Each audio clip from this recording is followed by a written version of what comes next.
It's been more than a month since I've touched base with you guys, but we have a lot to go over, including this year's New York Comic Con and all the things that Evan and company revealed over there. I know this is old news, but we're going to talk about it. I'll give you my thoughts. We're also going to be discussing which SEASPRAY is right for you. We now have two modern choices, or semi-modern choices anyhow. We're going to talk about all that. We'll dive right into an all-new show of Transformers Talk Raw.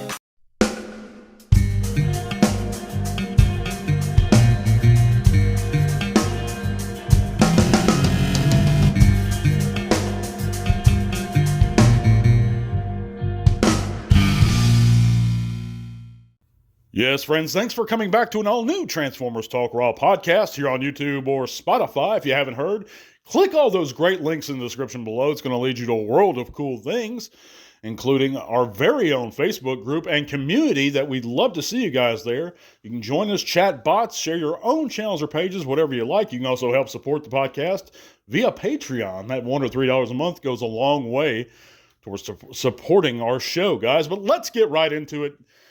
Which SEASPRAY is right for you? And we've had a recent offering here of a newer SEASPRAY in the G1 Walmart Retro line. And of course, you know, these figures tend to clog pegs a little bit so far from what I'm seeing. The Gears sure did.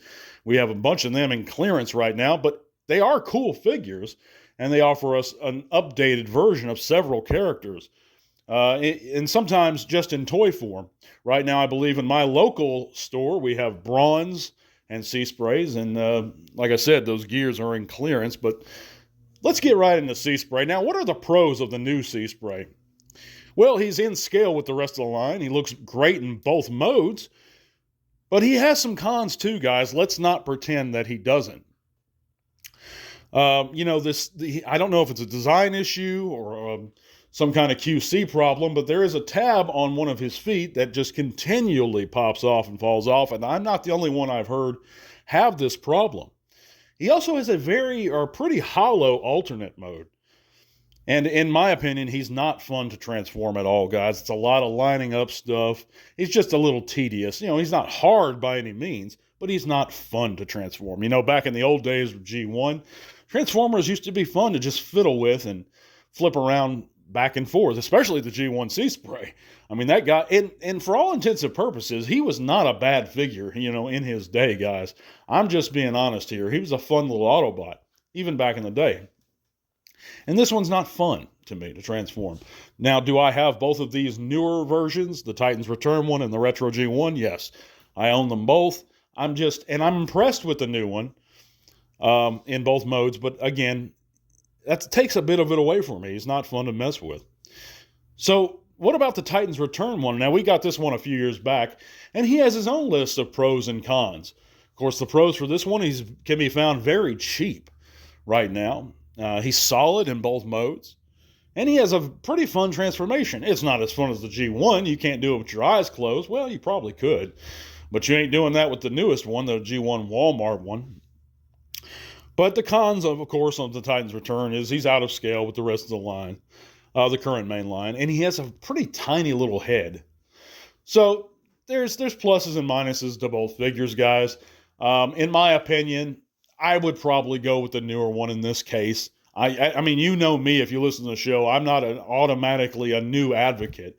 You know, there are plenty of older figures that are just superior modern versions of the characters for our collections. But this, in my opinion, is not one of them. Even the transformation, while it's a drawback, he looks good enough in both modes to go ahead and make that upgrade over the Titans Return version of SEASPRAY. That's my opinion. He does look fantastic. If you don't have him, he should be on the retail pegs right now. But let me know in the comments what you guys think. Of course, we don't have a poll this week. We're going to have one next week, though. I guarantee that, to participate in. So we're just going to scoot along to this week's news. And, of course, Evan and company went over all these new reveals. At this point, it's kind of old news, and everybody's gone over it, guys. This is going to be a shorter segment, by the way, a shorter show. We're going to be back on track real soon, though, for next show. But let's go ahead and dive into this stuff. Of course, via New York Comic Con 2025 Skybound panel, we know that the Pulse exclusive studio series Energon Universe Optimus Prime was revealed, and pre-orders are now up at the low price. Yeah, right. of $79.99. Of course, this releases October 1st. It's essentially Optimus with Megatron's arm. And this is a callback to that Skybound version of Optimus. But it looks really cool. It's just, it's not for me. It's too niche. But I know some folks are excited for this. At $80 though, I'm not.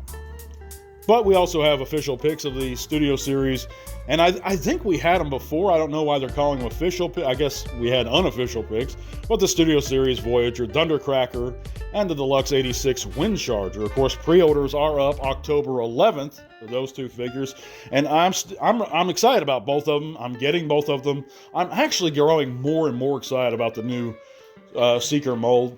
I'm not going to go all in and replace every single Seeker I have because, like I was saying in previous shows, Hasbro's still using, or at least they did this year, the Earthrise Conehead mold.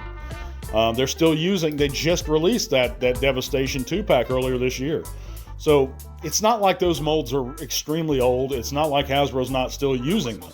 And they're really good molds. I can't tell you how long we waited for that Voyager Siege mold of just a Voyager nice looking Seeker mold. And we did. And I don't think it warrants replacing all of them. Now, since I don't have the Earthrise Thundercracker Skywarp set, I never got those. I just have the Sieges.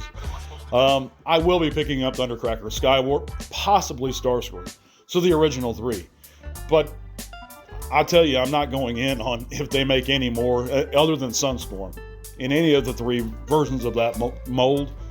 Sunstorm I'll go in on, but that's about it, guys. But I am excited for it. They do look great.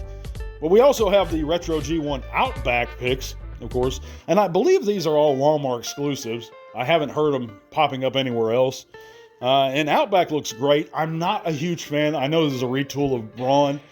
I'm not a huge fan of the feet on the Brawn figure. I think there's some QC problems of them popping off.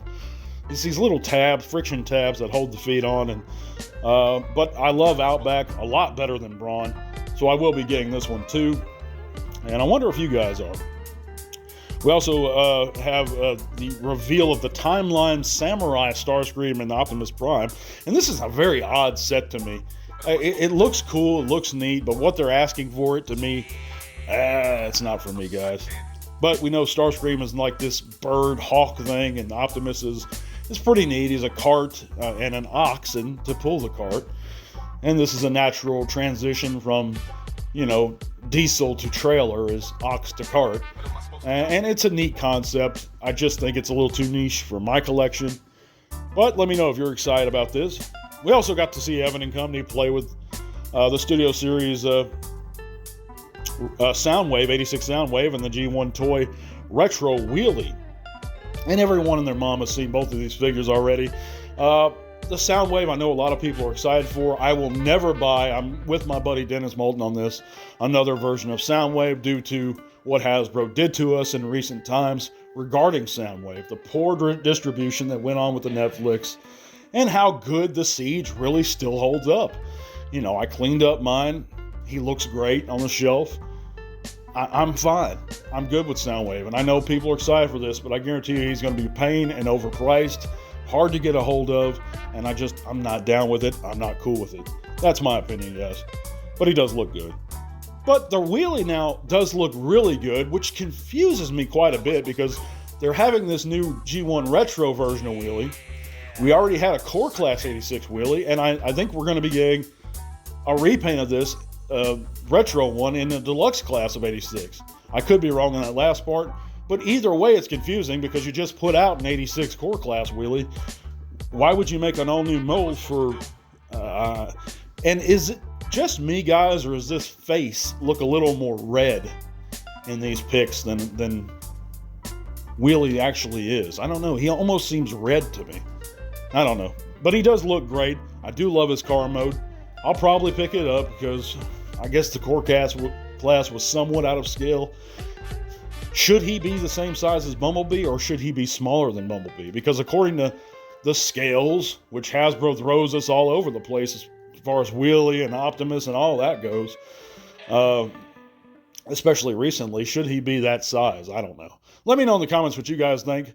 I think we're going to go ahead and wrap it up for this week, guys, but we're going to be back real soon with an all-new show. Thank you guys for coming and listening, being patient with me as I made my return to YouTube and Spotify. I needed a long break, guys, to be honest with you. But we're back in the swing of things now. Keep your eyes open for that poll. Join our Facebook group. God bless you guys. We're going to see you later. Until all are one. This podcast is made possible thanks to the support of listeners like you. Thank you.